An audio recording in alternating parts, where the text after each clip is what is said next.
Good morning and welcome. This is the CS-Sensei Saturday morning cybersecurity mentorship webinar. We are here every Saturday, 8 a.m. Eastern Time, and happy to have everyone join us. So this has been an interesting week. We've been talking about our incident response team and how members of our IRT, as we call ourselves, go to the reportfraud.ftc.gov website. Let me bring this up on the screen so you can see it. Share. There we go. We go to reportfraud.ftc.gov, and we actually file reports for either ourselves or anyone who sends us information to report on spam, phishing, fraudulent emails, anything like that, or texts as well. And this information is added to the FTC's Consumer Sentinel database, which is available for free to 2,800 law enforcement agencies nationwide. So it is used to accumulate evidence to help put these crooks in jail. And, you know, I'm more than happy to do that, number one, to help people who want to reduce their spam and phishing, but number two, to make a criminal activity less interesting for these folks by sending them and their buddies to jail.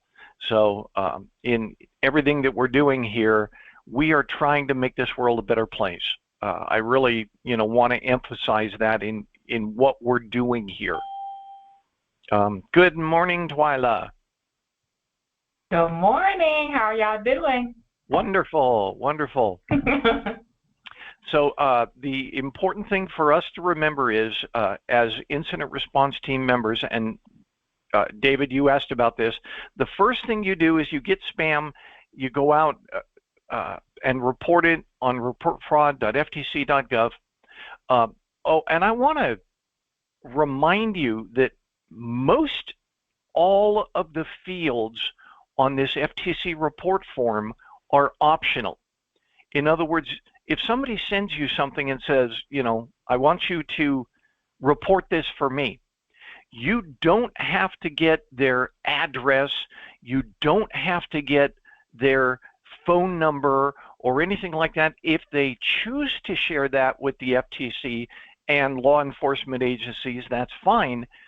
But it's important that you get their email address, the one that they're forwarding the spam from, which should show up in the message, so that when you do register it, they get a confirmation directly from the FTC that says your complaint has been submitted. That shows them that you're doing the work. So I think that's important as you're doing this. Make sure you can put their name, you can put their address if they choose, you can put their email, you can put their phone number, you can even put their age in there if they choose to allow you to do so. You probably should ask them. I've got a neighbor that I went over to his house and I was doing some tech support for him, and I said, please send me your spam, and he sends me a couple every week. I'm like, great. I register it, but I register it to him at his local address, because he's right, a few blocks from me, and his email and his name. That's all I put. I don't put his phone number. I don't put his age group, because he did not give me permission to do that. Okay. So it's totally up to you what you include in there. If you want to include more, ask the person, is it okay if I include this? It's going into the federal government's database for law enforcement, and really it's so law enforcement can contact you if they're trying to build a case using your spam as evidence. You had a question, David? Oh, yeah. The email address, you're referring to the quote-unquote victim's email address. Correct. Right? Okay. That's right. Okay. The person who got the spam. Okay, gotcha. All right. And just so everybody knows, as a reminder, we talk about cybersecurity as being, you know, gunslingers and intrusion testers and all this sorts of thing. But in registering, you receive it, you analyze it, you verify that it is true spam or phishing or whatever, and you report it to the FTC. That is a bona fide incident. That is for real. It's not an exercise. You are actually performing a valuable service to the public when you do this. It's not play. This is real incident response analyst work. So, you know, if you get yourself a job, you could end up doing stuff like this all day long. So I want everybody to realize this is not an exercise. You are doing the work of an incident response technician when you are reporting this stuff to the FTC on someone's behalf. It's good. It's great stuff. And I just want to encourage everybody to participate. I do have a listing here. Oh, yeah, I have a listing, but you know, here's what our log looks like. You know, this person connected on this day, spent about this long, did this many reports, etc. And we go down here to August, and oh, look at that! I've already started September. Yes, today is September 2nd. And I got a spam yesterday, so I put it onto the FTC site. One, but one is more than none, you know? So I think it's helpful for you to realize that you have a part to play. You can do it in a big way or you can do it in a small way. It's all helpful. Any questions? Okay. Well, I wanted to give everybody a report on how we did for the incident response team for the month of August. This is something that we can put on our resumes. We can give to the public to say, yeah, we're helping, and this is how we're doing it.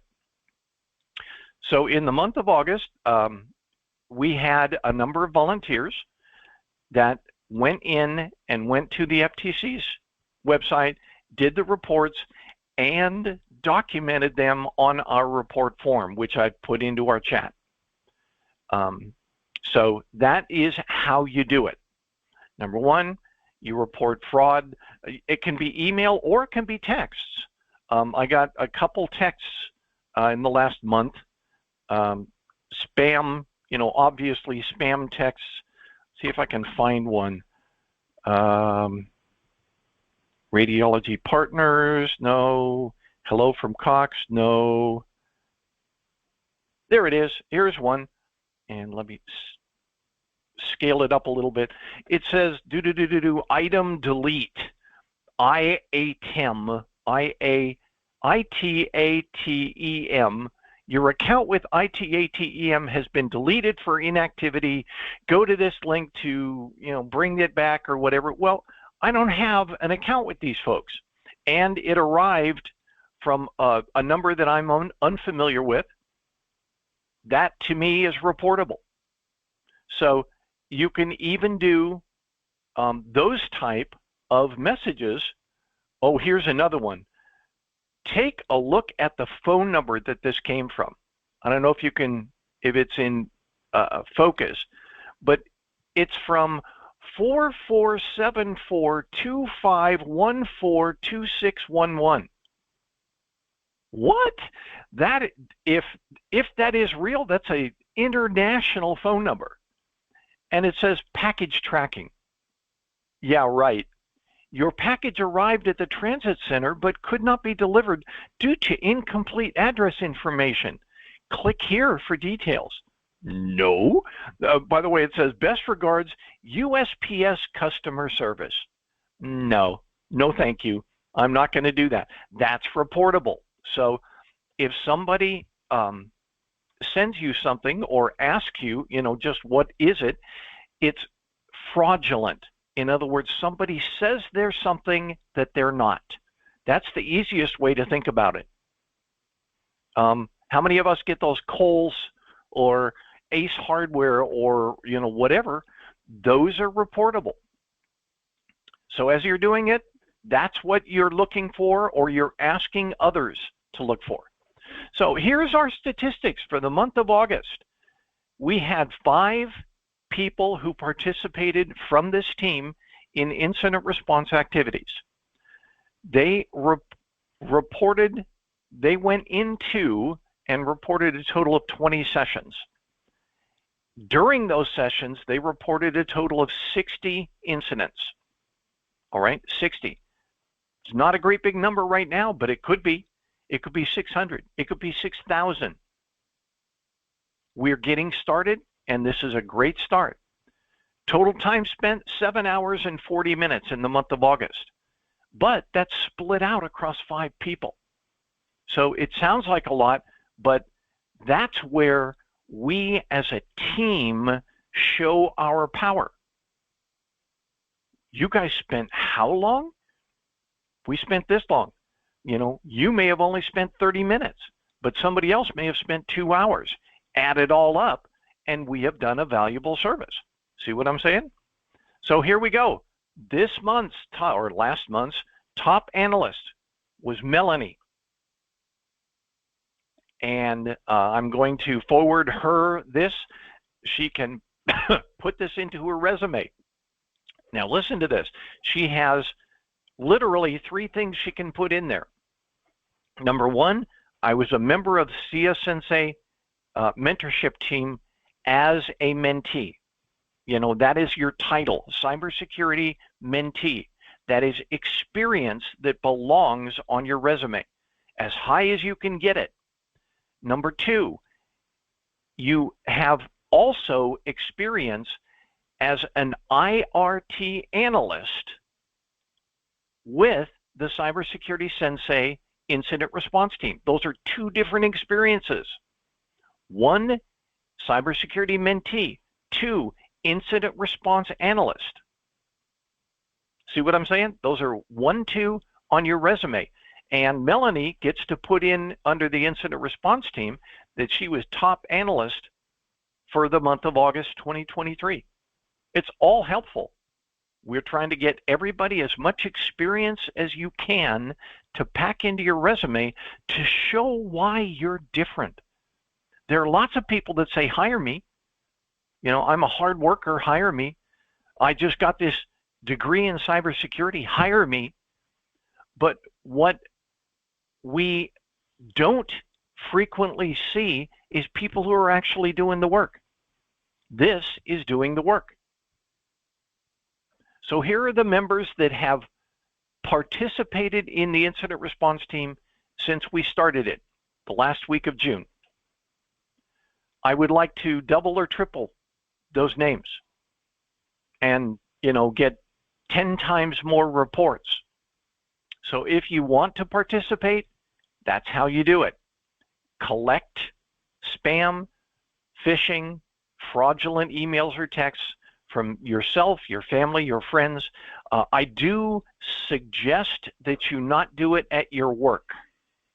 If you have, a .com address for your work or whatever, in most cases, there is an avenue for you to report that locally. You don't have to report it to the Federal Trade Commission before you report it to your own security team. But for your own personal private emails, absolutely. Report it, or ask your family and friends to forward theirs to you, and then report it for them. I'm very proud of everybody that's doing this because you're doing it as a volunteer. You are a volunteer incident response analyst, and I dare say there is almost no one out there that is going to submit their resume to a prospective hiring manager and be able to claim this. I'm doing this because I want to make the world a better place. Very, very proud of you, and it will set you apart. It will give you a question during your interview. You're actually doing this? Yes, I am. Why? Because I want to make the world a better place. Think about it. Makes big sense for a prospective hiring manager. They can either hire somebody who just graduated and got a degree, but no experience. You know, hey, train me. Well, you're already engaged and active doing work that they may find extremely valuable. Everybody wins, except the scammers. So we're very, very proud of you, and I encourage you to keep working at this. Do it as frequently as you can, because it does make a difference. It does help people around you understand that you are a security expert. You become their go-to SME. So even while you are looking for a job, you're performing the work by helping others. It may just be your mom, but you're helping. Make sense, everybody? I enjoy doing this. I enjoy helping you all get better at this, giving you opportunities. Okay. Scotty, Go ahead, Chris. Although my name is not on that IRT list, I will let everybody know that if you write down volunteer on your resume and you do these activities, it sends the message to the hiring manager that you're willing to do this for free. Right. That's great. That's good. It means you enjoy it. I want to give you money for that because I think it's more value to do it for us but I'm going to have an employee who loves doing it for free. Yeah, I'm hearing that is a definite hot button to get somebody's attention too. So, yeah, to double down that, Chris. Yeah, that's very true. You may look at Chris and I and say, you know, well, we just broke into the field, but both of us got into our current careers because of volunteer work that we were doing. I was a computer users group president back in 1990. I was doing stuff with home computers, but we were an organized group. We actually did public activities. We at one point, this was back in the day when malls were big, post-COVID, maybe not so much, but we would actually talk to the mall owners and ask them if we could use one of their empty stores on a Saturday, and we would do public stuff. Hey, come on in and look. This is in fact, it was the Abilene, Texas Commodore Amiga users group. And we would sit and demonstrate stuff on our computers. People would walk in the store and say, you guys selling anything? No, we're just showing stuff off. Take a look. Sit down, and we would just show off. You can show your experience without having to do something that you get paid for. A lot of people have this thing in their minds that it's not valuable until you get paid, and that's not true. Incident response analyst, volunteer incident response analyst, I dare say you will be the only resume in the stack that says that. So if there's 100 resumes, you're number one. Think about it. My volunteer experience was with a group in Rockville, Maryland, who were taking laptops from different companies and government agencies. They were already disposed of with proper disposal procedures. We verify that they are properly disposed. We take the memory module, we take new memory modules, put them in, put a new hard drive in, and we refresh the PC, and those PCs go out to low-income DC residents and school children in Africa. The owner, our volunteer group, he had a connection over there with a church, and he moved those laptops over to wherever they needed to be for people who needed it the most. But our role was lifecycle refresh and repair with laptops, servers, you name it. Yep. But that's what got my hiring. That's what got my hiring manager's attention was, hey, he's willing to do that for free. Look at that. He actually went to another guy and said, look at that. This guy's willing to do this for free. Let's hire him. Right. Wow. It's not. Think about it this way. By the way, Melanie, welcome and congratulations. I put it up on the screen for you. Oh, thank you. You made it this month. You were the top analyst. Awesome. Thank yeah. you. Yeah. I'll send this to you in your email, and you can put it into your resume or frame it on your wall. It's up to you. Thank you. Good. So, congratulations. Congrats, Melanie. Thank you. Yeah. Bravo. So, I forgot what I was saying. Oh well. Your volunteer experience is experience, and when you go in for your interview, Scotty. Yeah. Can I just quick? So when we put it on, when we add this to our resume, just so, it would probably be important to put volunteer in front of incident response analyst, or not necessary. Okay, just to that. My thought is to indicate we're not getting quote unquote paid for it, but it's more of a volunteer role. So. There are still people, and in fact, some of you are those people. There are still people that have in their mind that volunteer work is useless. Oh, if you're a volunteer, then you're not doing it for real, or something like that. And that is absolutely false.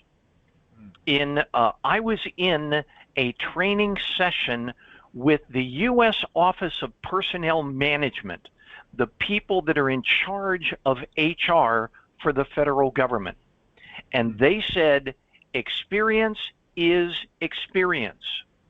It doesn't matter what you get paid. Experience is experience. So you put from this date, month and year, to this date, month and year, this many hours per week. And it will become very apparent when you put down 4 hours per week or 6 hours per week or something like that. They're going to ask you about that in your interview, but that's where you would say, I'm a volunteer. I don't think it's necessary in your resume. Again, because some people have this bias that says if you aren't getting paid for it, then you're not doing it for real. And this program, the incident response team, is directly contradictory to that. We point out that you can do it and be effective and helpful in this community without getting paid. Okay, thank you. Sure. Scotty, would you also agree that they have said, they being OPM, that training counts as experience as well, especially if it leads to a certification? Do you remember that at all? No. No, I don't remember that specifically. I read on some of the announcements that extensive training that could lead to a certification, or extensive training in general, counts as experience when you look at the specialized experience block. But read the job announcements. You'll find that especially in the government, training would count as experience. Right. Just want to put that in. Oh yeah, that brings up something else for all three of the mentees that are here and anybody that's watching this after the fact.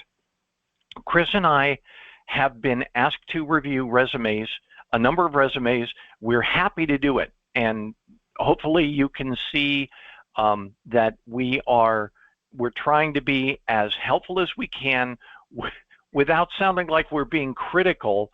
We're trying to help you maximize that resume. So when you send us a resume, be aware that the first thing we're going to be doing is trying to help you make it shinier. All right, and that may require a little bit of polish. So be prepared for that. We're not trying to get on you about it. But for example, I had a recent resume, and because they had so much they wanted to fit in, they changed it down to like a 10-point font. And I'm sorry, but these old eyes don't do well with 10-point font. And I said, why don't you use the standard? Oh, when you put it to 12-point, we're now talking about a 6-page resume. That is why it went down to 10-point. You need to shorten the resume instead of trying to make your text smaller so you can fit more onto it. Shorten the resume. So as we're doing this, we're trying to look at it from the standpoint of somebody who receives your resume and says, remember, the average time they look at your resume, 7.5 seconds. In 7.5 seconds, do I get the essence of you enough to make me interested? So that's what we're trying to do with these resumes. Also, all of you should put that you are a cybersecurity mentee at the very top of your resume, unless you're already doing cybersecurity work somewhere else. Cybersecurity mentee is a big deal, and it is experience. You spend hours each week or each month doing this, and you need to get credit for it. You need to point out that you're not just any applicant. You are an energized applicant that is already trying to better yourself. You're not just trying to get a job, you're trying to better yourself already because you're doing this stuff for free. And that makes a big difference. That's going to differentiate you from the 99 other people that say, I got my certification, hire me. I'm a hard worker, hire me. I wouldn't hire you. I want somebody that can actually demonstrate that you're doing something. And that's why at the very top of your resume, put you're a cybersecurity mentee. Big deal. Also, if you're participating in the incident response team, put that you are an IRT analyst. Also, and I'm just getting ready to bring this up for everybody, you also, if you want to participate, can be a member of our Speakers Bureau. You notice CS-Sensei Mentorship Program, CS-Sensei Incident Response Team, CS-Sensei Speakers Bureau. Those are 3 different activities that you can put as experience in your resume. 1, 2, 3. It's not all together in one. These are 3 different groups. You can be a mentee or a mentor and a Speakers Bureau member.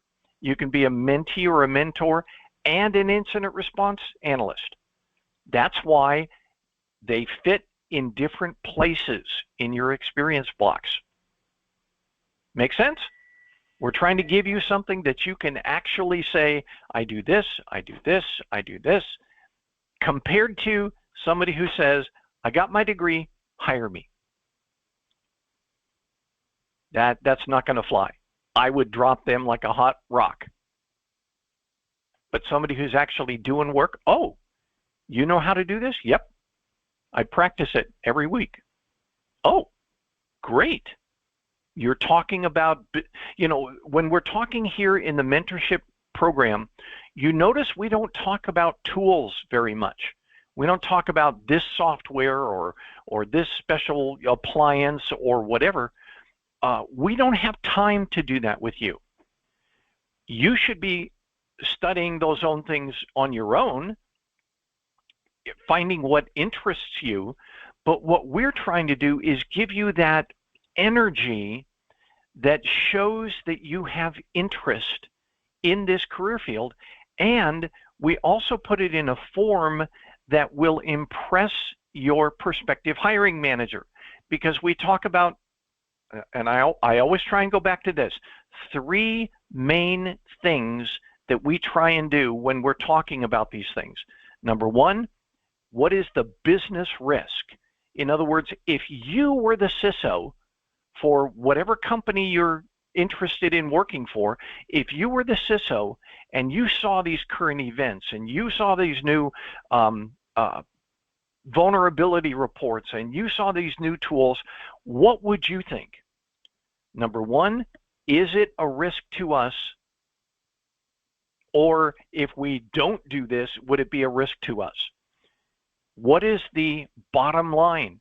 What is the cost per customer that we support? Is it way too expensive? You know, some of these tools are wonderful, but they would throw your budget into a downward spiral, so you can't use it. And so you have to be thinking about that. What is the business behind cybersecurity? And then the last thing we talk about is lessons learned.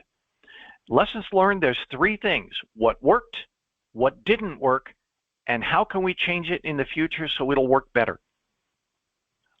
None of those are technical, but they are all management. So you have that unique ability to walk in and say, yes, I know some of these technical things, but I also know what keeps you up at night, hiring manager, because I'm thinking like you. That makes you an asset. See what I'm saying? We don't talk about the tools. Everybody talks about tools. We don't. Everybody talks about, you know, oh, this new cloud, you know, service, or this new, you know, vulnerability, it's a 10 out of 10, or those sorts of things. We may cover those, but very lightly, and in terms of, if you were the CISO, what would you be doing about this? There's a point to this. Okay? Make sense, everybody? So I encourage you, get engaged. Become an IRT analyst. How do you do that? File one or more report. One. It's not a high jump to be able to say that you're a cybersecurity incident response analyst with the CyberSecurity-Sensei IRT. See what I'm saying? Okay. Let's see. What was I going to share? Speaking of, we put this out in on our Facebook group. What do you need for a career in cybersecurity? And this comes from a general in the DoD. When he was at speaking at some sort of a conference or session or something, and he pointed out it's not the technical skills that we're looking for. We can teach you those technical skills, but you have to be somebody that is able to think critically, be able to handle very complex topics, and be able to speak on complex topics in a manner that your boss is going to understand. Back in the day, all it took was being able to sling the lingo. No more, no longer. You have to be able to go into a meeting. I don't know if you guys remember, and you know, this is just because I watched it recently, those old Jack Ryan movies, Clear and Present Danger, Patriot Games, those sorts of things. Here's this analyst, Jack Ryan, sitting in the White House Oval Office, and he comes up with such interesting quips. And it's not about being the CIA, it's about having knowledge that you can apply, that your boss understands. In this case, the President of the United States. You know, in those books and movies, Jack Ryan spoke and it made heaps of sense. That's what you want to be. You want to be a Jack Ryan when you go into your interview. You don't want to say, I know this tool, I know this tool, I know this tool. They can teach you those tools, but they want somebody who's thinking and able to communicate it. That's what we found in this article. That's what he pointed out. Somebody who can think critically, somebody who can handle complex topics and communicate them to somebody who's not so technical. So it's a good read, and it'll help you to focus your mind not just on the tools. Yes, you should be working on tools. Why? Because that's what's going to get you through each and every day. But you don't yet know what tools your hirer is going to need. So that's why we focus on making you a better person that can learn these tools quickly. Anybody? Any comments? This was a great article. I do recommend you take a look at it. Anything else? Gosh, y'all are quiet. Okay, so go into the activity log, and this is where you put your information. When you do, it shows up here.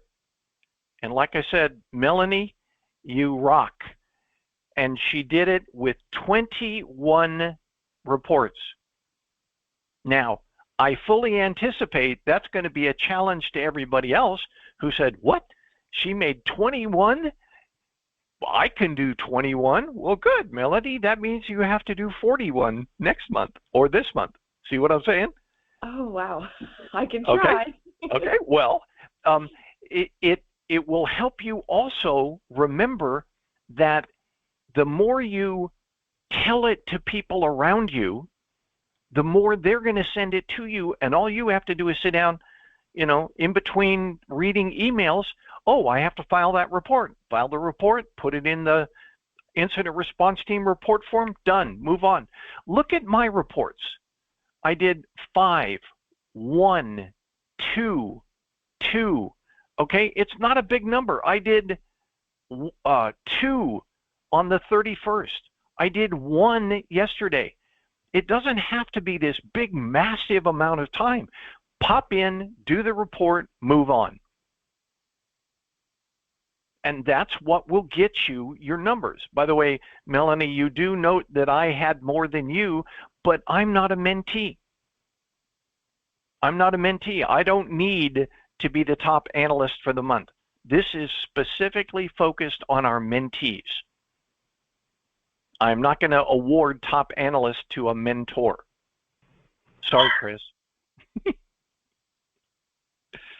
All right, so take the time, go out and start filing reports. They're not that difficult to do. And then remind everyone around you that you're doing it, because then they'll start sending you their stuff. That's what happens with me. I do local technical support here in our development, and there's 500 homes in the development. Out of that massive group, I have one person who is routinely sending me his spam and phishing emails. But it's worth a couple each week. Keep telling people, I want to make this, I want to make it better. I want to help you reduce your spam and your phishing by accumulating evidence to put these crooks in jail. That's a big deal. Okay, anyone else? And we're just starting this speakers bureau, just getting in on the ground floor, trying to find people who are interested in writing slide decks. And I sent an example out to the group. There's dozens of possible topics. And when you do a slide deck, here's something interesting. When you do a report or your own information, if you're in school, the important thing is not to steal information from somebody else, but to quote them as a source. So if you go to, in this case, it was the Pima County Sheriff's Auxiliary Volunteers, they call it their fraud squad, I think. Oh, scam squad, they call it, scam squad. And they've got all of these briefings. If one of them looks really good and you can turn it into a slide deck, then quote them and say, this came from the, Pima County Scam Squad, Sheriff's Volunteers, Scam Squad. Put them down at the bottom. You have effectively given them the credit, but you're the one doing the report. You're the one doing the briefing. All right? So You're bringing this information from a variety of sources to the people that you're speaking to. That is totally acceptable. All right? Comments, questions, anyone? All right. Try and remember that you do help this group and you do help me when you go in and review our previous webinars and like them. Number 1, views. Number 2, likes. If you enjoy it and if you really think that it's helpful for others, share it to your family, friends, and neighbors. I'm serious. Hey, this is where, and here's the way you do it. You say, this is where my mentorship program talked about that. Oh, you're in this program? Yeah, I'm a mentee. Oh, really? You have now added some, I would say, cred to what you do. All you have to do is share with others. So you can take a look at this. We've actually had in the last, 6 sessions, 2 have been on resumes. So I think it's helpful for you to go take a look at these and make sure that you haven't missed anything. Again, it is really helpful if you review our sessions, if you like them, and if you share them with others. One thing I would recommend, if these are lengthy because these are our webinars, but if you want to review it, put it on double speed as you're reviewing it, because you'll catch the information and say, oh, I need to slow that down and review this information. It's not just us talking. Here's a topic that interests me. So review these things at double speed. It's built into your web browser when you're viewing it on YouTube. Double speed, then slow it down for the stuff that's really important. And please always remember to like and share. Any questions, everybody? Any questions? Okay. I'm going to point out these are our most popular webinar videos that we've had. One is on certifications. Which is better? We actually did that 3 months ago. Here's one on security clearances and security background investigations. What do these classifications mean? How do you get one? And I'll just speak personally. I went through a bankruptcy back in the 1980s. I went through a bankruptcy and I still kept my top secret clearance. So it's not a guarantee that if you have financial issues, you're going to lose your clearance. It's not a guarantee. There are ways to do it. You learn certain things like that as you go through it. We had a WatchGuard and multi-factor authentication. That is a popular one. And free cybersecurity resources. Our incident response team. Why we do CS-Sensei in the first place. What skills are needed? What are some of the mentorship resources? So these are all out there for your review and for you to share and say, hey, my mentorship team talked about that. Here's the video. Make sense? Good. Good morning, Harminder. I noticed you jumped on. Welcome.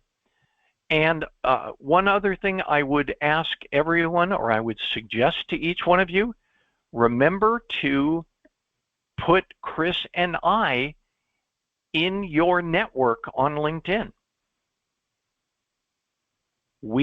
Okay, I'm going to back this off with, oh, this was Dave. Yeah, this is Cyber Dave. He actually put this in 22 hours ago. He says he applied for a SOC analyst position, and it said, okay, we've submitted this. 2,113 applicants. He did this within the last 24 hours. So as you're looking at it, how do you differentiate yourself? Well, I'll tell you how Cyber Dave does it. He says, I have started a network to try and get 10,000 people into the cybersecurity career field through his own program. That really makes you different than somebody else. You walk in and you say, I'm a cybersecurity mentee. I'm an incident response analyst. I'm a speakers bureau member. I am a technical author because I've helped to write articles. It all adds up. I look at it this way. When you just submit a resume, that's just your name on paper. That's People right. don't know who you are. They don't know that they say, oh, David Umbery just exists on paper, or Twyla Smith, she just exists on paper. When you go out and network and connect with people will start putting a name to a face. People will start saying, wait a minute, Melanie did the incident response. We have her recording up there and we saw her certificate. Who's this Melanie lady? Okay. Yep. We see Melanie's resume. Let's go talk to Melanie. That puts you in the interview pile. Getting yourself out there is the point here. Yep. Not just your name on paper. You're just shooting resumes out. And I've said this before. The resume gets you the interview. The interview gets you the job. So you have to focus your resume in such a manner that it will interest someone in speaking with you. Don't be the rest of those 2,000 applicants. Be the one on top that they go, huh, I want to talk to this person. You guys all have wonderful qualities that you need to bring out in your resume. What, you actually spend your time on Saturday mornings learning about cybersecurity? Yep. And I'm pretty good at it. I enjoy doing this. You enjoy cybersecurity? Yep, I do. Think about it. It's not just I work hard. It's not just I know this tool or this tool. It's when they interview you, yes, they're going to be asking you about technical things. What do you know about this? What they're trying to say is, how closely do you match what we need? But they are also evaluating you as a person. And they're trying to look at you and say, would this person be a good fit? And it's not just technical. I will tell you, there was one person that I remember interviewing when I was looking for a job. This guy, and it was a guy in the Pentagon, was an award-winning system administrator. He had won an award. The guy was considered to be one of the top folks in our company, and I was interviewing him for a job with my team. He was on another team in the Pentagon. And I was interviewing him, and I said, you know, certain questions, I said, you may have to switch back and forth because our team's so small. You may have to switch back and forth between customer support and project completion, sometimes several times each day. You'll be working on this really in-depth, something that is definitely, we're going to get in trouble if we don't complete it, and then the phone rings. And you have to go up and help somebody with their mouse. Then you have to go back to your project, then the phone rings, and you have to help somebody with their email. Then you're working, you know, I said, for some people, that can be disturbing. What do you think? And he immediately jumped to the techie side. And as he was explaining it to me, he said something about, yep, sometimes customers can be annoying. He used the word annoying to describe the people that pay for us to be there. I didn't hire him. From the moment he said that, he was off my list. I don't care about his technical skills. How many times can you handle somebody, you know, going in and saying, what, you again? Or something like that? No, you want the good people. Okay?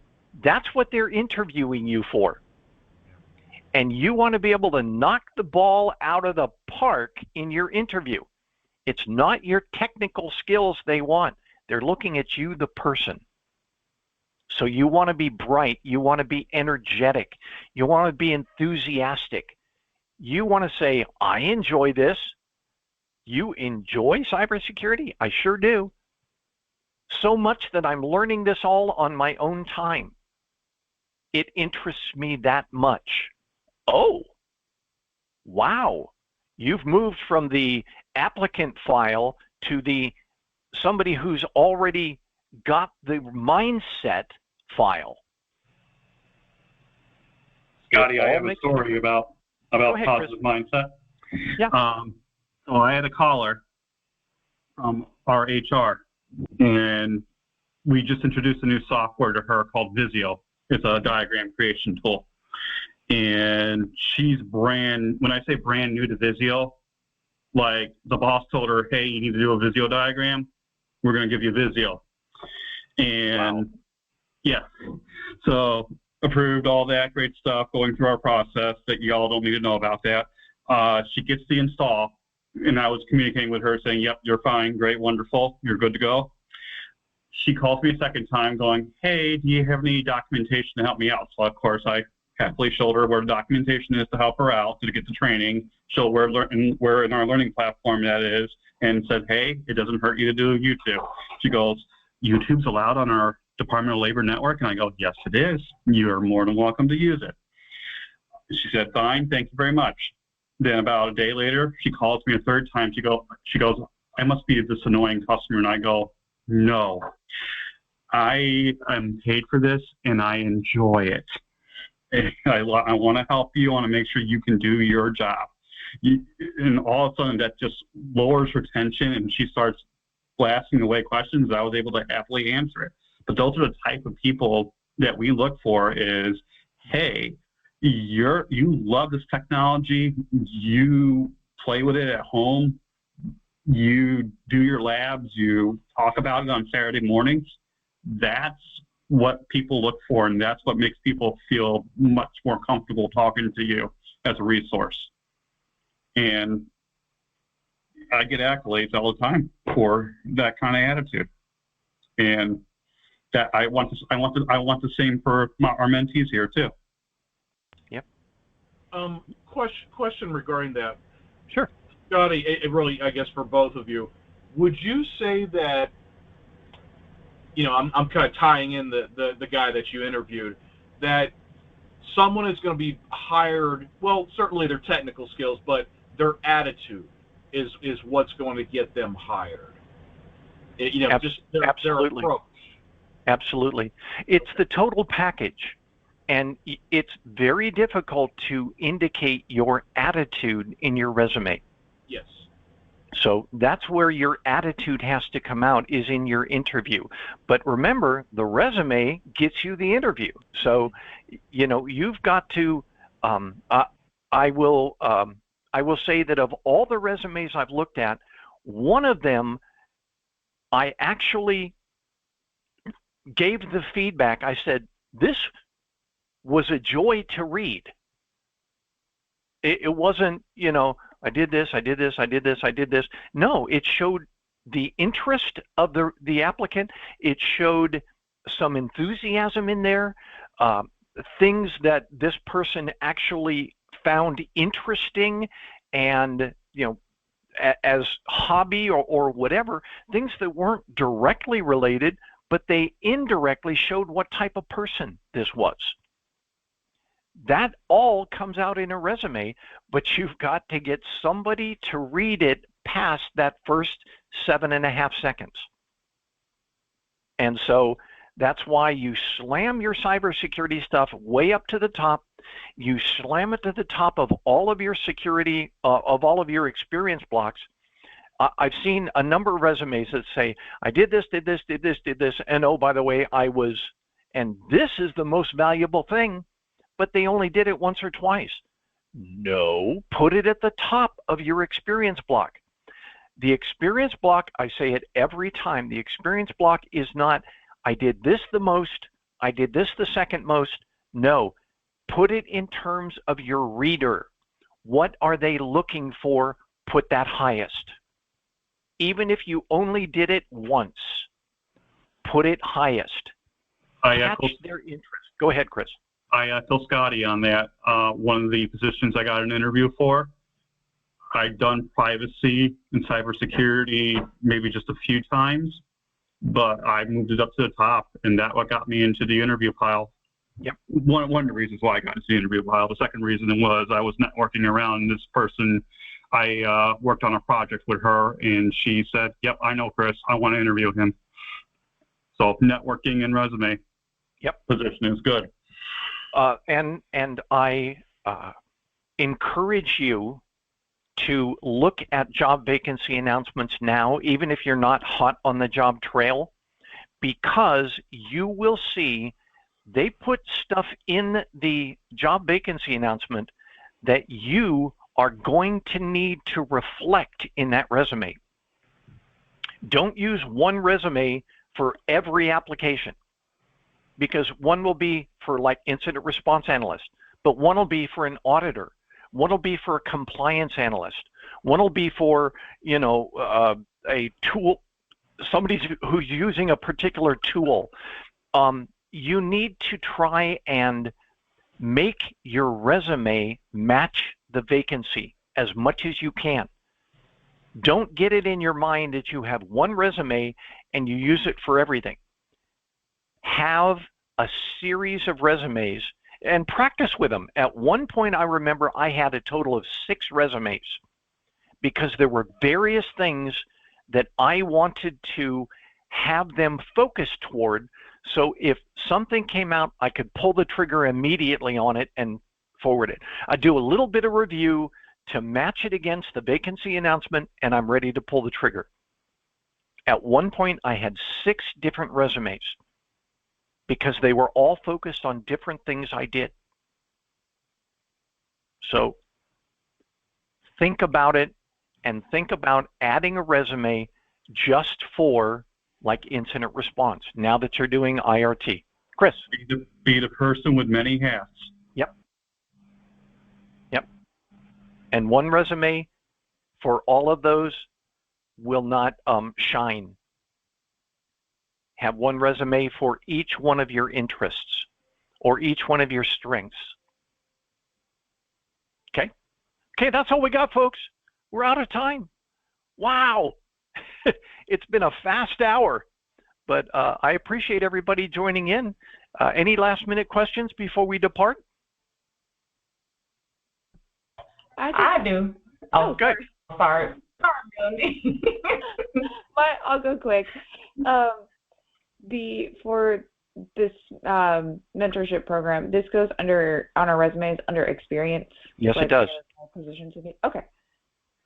Yeah, and that's something to think about as well. I remember someone talking about when they went into an interview, they called this training. We're not exactly training. We're trying to help you get the mindset, and that's difficult to train. We're trying to show you examples. We're trying to say, you know, you might take a look at this. That's not exactly training. It is mentorship. And say, I was a mentee, and I attend these mentorship webinars, and I participate in our incident response team. All of those things, it's not training. Training is something you go through, you end up with a certificate that says you have been trained. We don't do that. Okay. So it is not training, it's mentorship, so that falls under experience. Okay. Make sense? Yes. Okay. Twyla. My only question was, I get a lot of robocalls. How do we report the phone calls? Do we do the same with the email? Robocalls as well. If you go out on reportfraud.ftc.gov, one of them will be fraudulent calls. Okay. Okay. Yep. You can do that. Okay, good. It'll be important for you to capture the number it came from, because that's what they're going to look for. I have a lot of them. Okay. Very good. All right. Thanks, everybody. Hope you all have a great weekend. Thank you. Y'all too. Thank y'all so much. Take care.